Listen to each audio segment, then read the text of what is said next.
Let's move into a quick Q&A session with Mr. Sujas Ali, founder of Abasoft.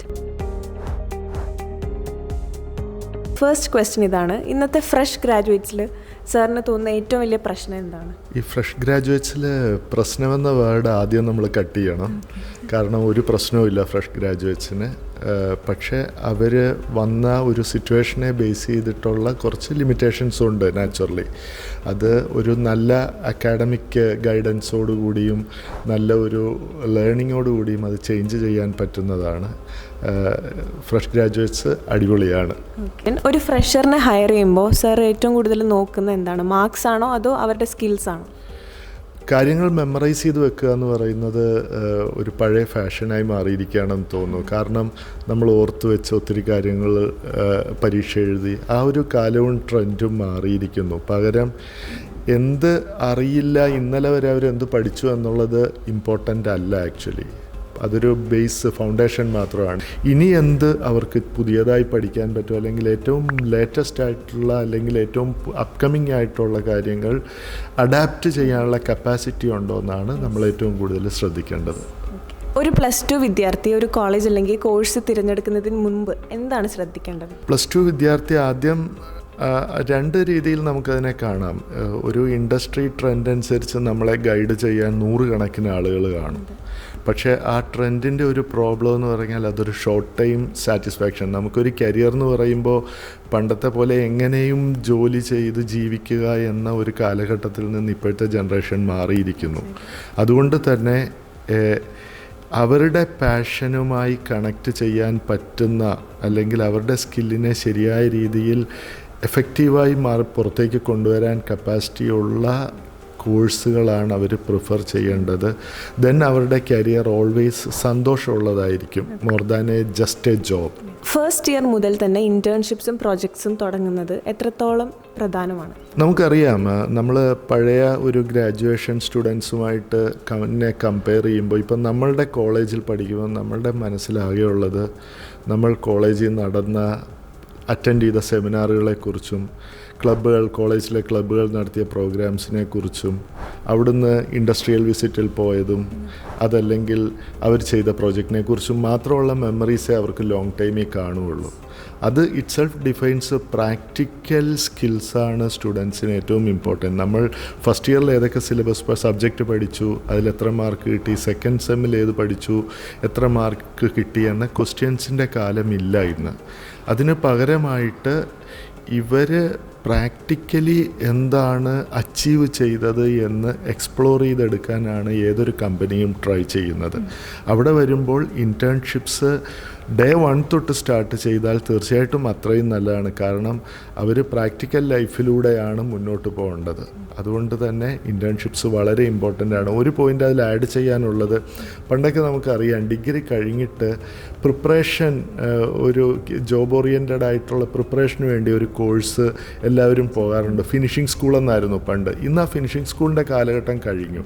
കാരണം graduation കഴിഞ്ഞാലും കാര്യമില്ല, പിന്നെയും ഒരു ഫിനിഷിംഗ് സ്കൂളിൽ പോയി പഠിക്കുക എന്ന് പറയുന്ന ഒരു ട്രെൻഡ് ഔട്ട്ഡേറ്റഡ് ആയി കഴിഞ്ഞു. അതിന് പകരം പഠിക്കുമ്പോൾ തന്നെ ഈ ഫിനിഷിംഗ് സ്കൂൾ സ്കില്ലുകളും കൂടി അക്വയർ ചെയ്യലാണ് ശരിക്കും പറഞ്ഞാൽ ഇൻറ്റേൺഷിപ്സും പ്രൊജക്ട്സും കൊണ്ട് ഉദ്ദേശിക്കുന്നത്. അപ്പോൾ തീർച്ചയായിട്ടും എത്രയും കൂടുതൽ ഇൻറ്റേൺഷിപ്സും പ്രൊജക്റ്റുകളും അവർക്ക് ചെയ്യാൻ പറ്റുമോ അതും ഒരു റിയലി ഓർഗനൈസേഷൻസിൽ ചെയ്യാൻ പറ്റുമോ അത് തന്നെയാണ് ഏറ്റവും അഡ്വൈസബിൾ ആയിട്ടുള്ള കാര്യം. ഒരു കമ്പനിയിൽ വേഗത്തിൽ വളരുന്നത് ഏത് തരത്തിലുള്ള കുട്ടികളാണ്? ലൈക്ക് ടോപ്പേഴ്സ് ആണോ അതോ പ്രാക്ടിക്കൽ ലേണിംഗ് വശമുള്ളവരാണോ? ഒരു കമ്പനിയിൽ ഏറ്റവും വേഗത്തിൽ വളരുന്നത് ഇത് രണ്ടും ഉള്ളവരല്ല, മറിച്ച് ഓർഗനൈസേഷനോട് ലോയലായി നിൽക്കുക, ഓർഗനൈസേഷൻ്റെ ഫ്ലോയ്ക്കനുസരിച്ച് മുന്നോട്ട് പോകാൻ മെൻറ്റാലിറ്റി ഉള്ളവരാണ്. അതിലേറ്റവും പ്രധാനപ്പെട്ട ഒരു കാര്യം, നമ്മൾ ജോയിൻ ചെയ്തിരിക്കുന്നത് ഒരു പർട്ടിക്കുലർ കരിയറിലായിരിക്കും. പക്ഷേ ആ ഒരു ഓപ്പർച്യൂണിറ്റിയിൽ മാത്രം സ്റ്റിക്ക് ഓൺ ചെയ്യാതെ ഓർഗനൈസേഷനെ റിയലി അണ്ടർസ്റ്റാൻഡ് ചെയ്യുക. പണ്ടായിരുന്നു ടെക്നോളജിക്കൽ സ്കില്ലിന് ഇത്രയും കൂടുതൽ റെലവൻസ് വന്നിരുന്നത്. ഇന്ന് എനിക്ക് C++ അറിയാം, അല്ലെങ്കിൽ ജാവ അറിയാം, അല്ലെങ്കിൽ .NET അറിയാം എന്ന് പറയുന്ന ഒരു കാലം മാറി. മറിച്ച് ഒരു ബിസിനസ് അണ്ടർസ്റ്റാൻഡിങ് ഓർഗനൈസേഷനിലുള്ള എംപ്ലോയീസ് അല്ലെങ്കിൽ അങ്ങനെ ഉള്ളവർ എന്തിനാണ് ഞാൻ ഈ കാര്യം ചെയ്യുന്നത് എന്ന് ചിന്തിക്കുന്ന മെൻറ്റാലിറ്റി ഉള്ള ആളുകളുടെ കരിയർ വളരെ ഫാസ്റ്റായിട്ട് ഗ്രോ ചെയ്യും. അതല്ല, ഇതാണ് ഞാൻ പഠിച്ചത്, ഇതിനാണ് ഞാൻ ജോയിൻ ചെയ്തത്, ഇത് മാത്രമേ ഞാൻ ചെയ്യൂ എന്ന് ചിന്തിക്കുന്നവരുടെ കരിയർ ഒരിക്കലും മുന്നോട്ട് പോവില്ല. AI ലോകത്ത് വിജയിക്കാൻ കുട്ടികൾ ശ്രദ്ധിക്കേണ്ട അല്ലെങ്കിൽ കുട്ടികൾക്ക് ആവശ്യമായ ടോപ്പ് 3 സ്കിൽസ് എന്തൊക്കെയാണ്? AI ഇപ്പോഴും ഒരു പ്രീമച്വർ സ്റ്റേജിലാണെന്ന് തന്നെ പറയേണ്ടി വരും. കാരണം എന്താണെന്ന് പറഞ്ഞാൽ കംപ്ലീറ്റായി. പക്ഷേ AI നമ്മൾ അമിതമായി പേടിക്കുക അല്ലെങ്കിൽ അങ്ങനെ കാണുകയോ ചെയ്യേണ്ട കാര്യമില്ല. പലരും AI വരുന്നു, കരിയർ പോകുന്നു.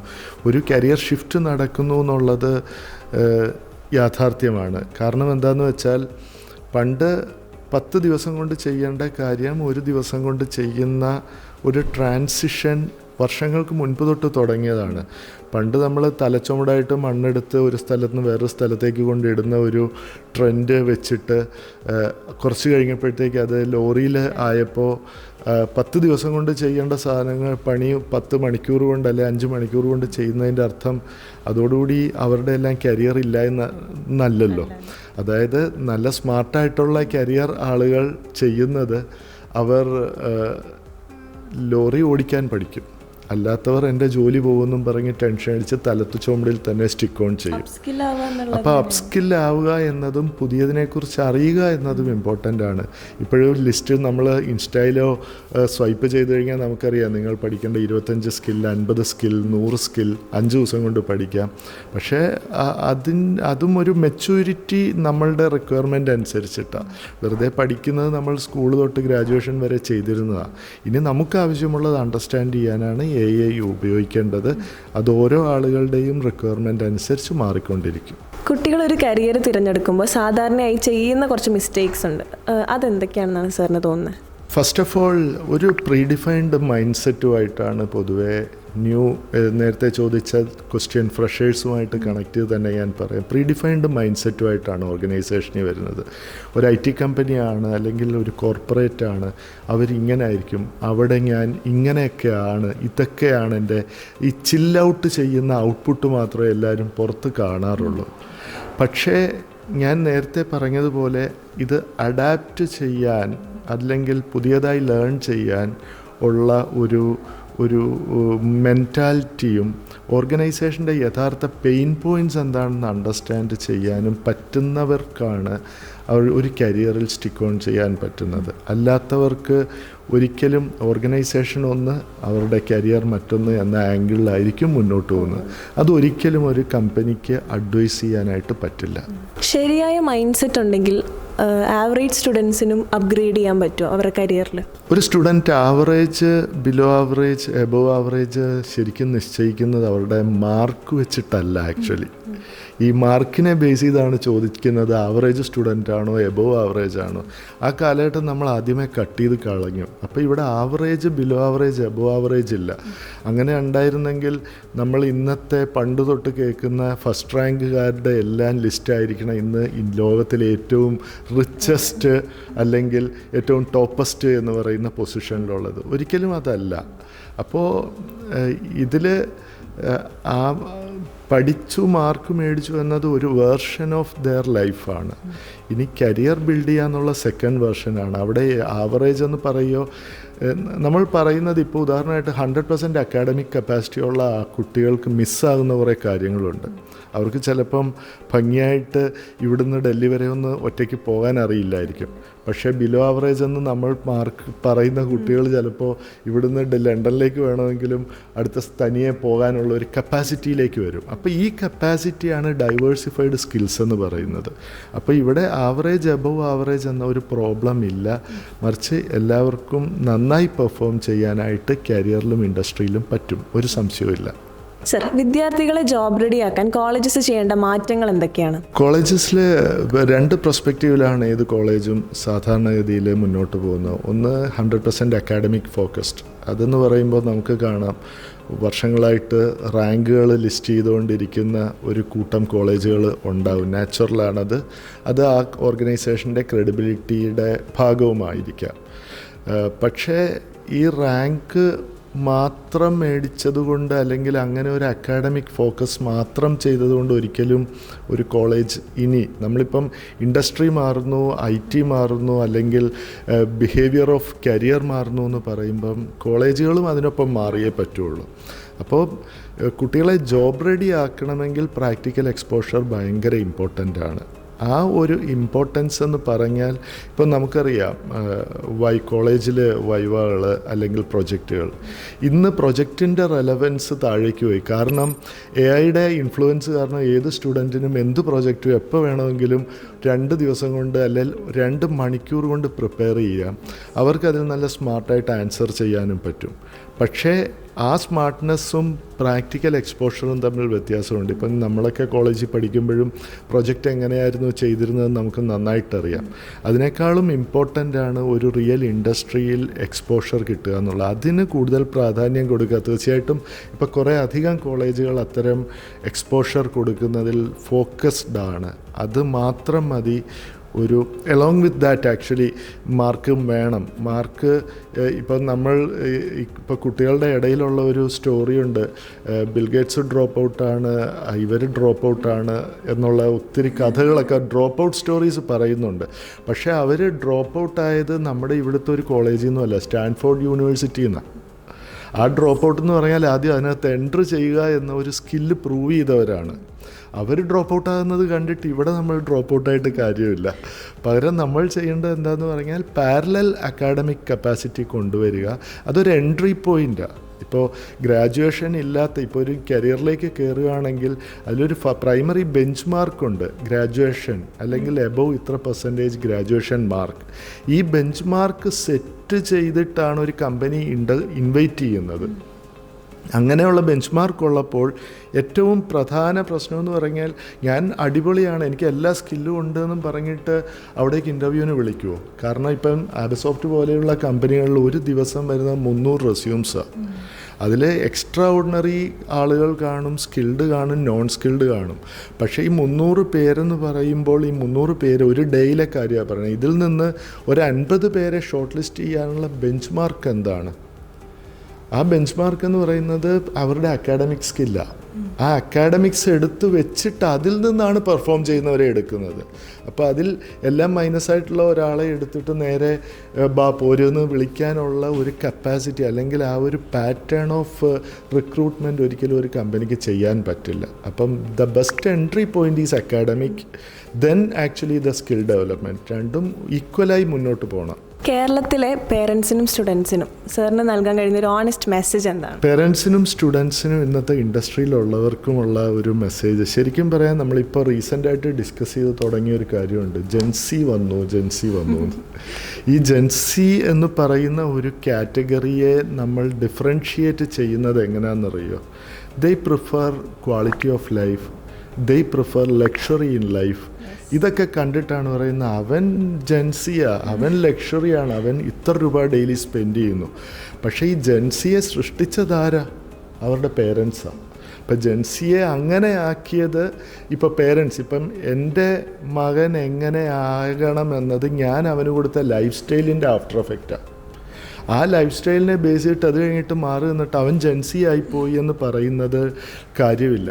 ഇൻസ്റ്റെഡ് ഓഫ് ദാറ്റ് അവർക്ക് ക്വാളിറ്റി ഓഫ് ലൈഫ് കൊടുക്കുകയും ലക്ഷറി ഓഫ് ലൈഫ് കൊടുക്കുന്നതിനുമൊപ്പം അവരുടെ സ്കില്ലും അവരുടെ കപ്പാസിറ്റിയും സ്കെയിൽ ചെയ്യാനുള്ള ഒരു എൻവയോൺമെൻറ്റും കൂടി ബിൽഡ് ചെയ്ത് കൊടുക്കണം.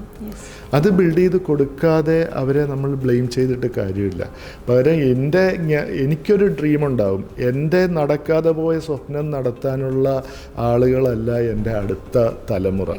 പകരം അവരവരുടെ താല്പര്യങ്ങൾ ബിൽഡ് ചെയ്യാനുള്ളതാണ്. അപ്പം ആ ഒരു മൈൻഡ് സെറ്റിൽ കുട്ടികളെ കണ്ടു കഴിഞ്ഞാൽ let them grow in their own way, but നമ്മൾ അതിൽ കെയർഫുള്ളാവുക, അവരെ സപ്പോർട്ട് ചെയ്യേണ്ട അടുത്ത് മാത്രം സപ്പോർട്ട് ചെയ്യുക.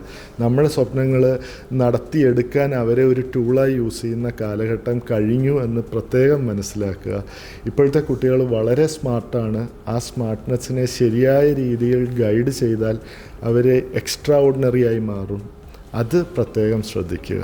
സർ, മെൻ്റെ കോളേജസിൽ ലേണിംഗ് കുറച്ച് ഡിഫറെൻ്റ് ആയിട്ടാണ് നമ്മൾ പ്രൊവൈഡ് ചെയ്യുന്നത്. ഫസ്റ്റ് ഇയർ മുതൽ തന്നെ ഇൻറ്റേൺഷിപ്സ് കൊടുക്കുന്നുണ്ട്. അതുപോലെ വർക്ക് ഇൻ്റഗ്രേറ്റഡ് ആയിട്ടുള്ള കോഴ്സസ് ആണ് പ്രൊവൈഡ് ചെയ്യുന്നത്. Live programming, live projects, work integrated learning methods ഒക്കെ ഫോളോ ചെയ്യുന്നത്. സോ മെൻ്റെ സ്റ്റുഡൻസിനോട് സാറിന് പറയാനുള്ളൊരു ഓണസ്റ്റ് മെസ്സേജ് എന്താ, ഒരു അഡ്വൈസ് എന്താണ്? ഞാൻ കഴിഞ്ഞ 1-2 വർഷമായിട്ട് മെൻറ്റർ കോളേജിൻ്റെ ആക്ടിവിറ്റീസും ഗ്രോത്തും മോഡൽ ഓഫ് അപ്രോച്ചും എല്ലാം ഞാൻ തീർച്ചയായിട്ടും വാച്ച് ചെയ്യുന്നുണ്ട് ആസ് ആൻ ഇൻഡസ്ട്രി പേഴ്സൺ. വളരെ അഗ്രസീവായ ഒരു ഇനിഷ്യേറ്റീവാണ് മെൻറ്റർ കോളേജ് എടുത്തിരിക്കുന്നത്. അതിൽ തീർച്ചയായിട്ടും അതൊരു പുതിയ ഇനിഷ്യേറ്റീവും പുതിയ സ്ട്രാറ്റജിയുമാണ്. അതിൻ്റേതായ ഒരു പ്രീ മെച്യൂരിറ്റിയിൽ നിന്നും മെച്യൂർ സ്റ്റേജിലേക്ക് ഇപ്പം വളരെ ഫാസ്റ്റായിട്ടാണ് വരുന്നത്.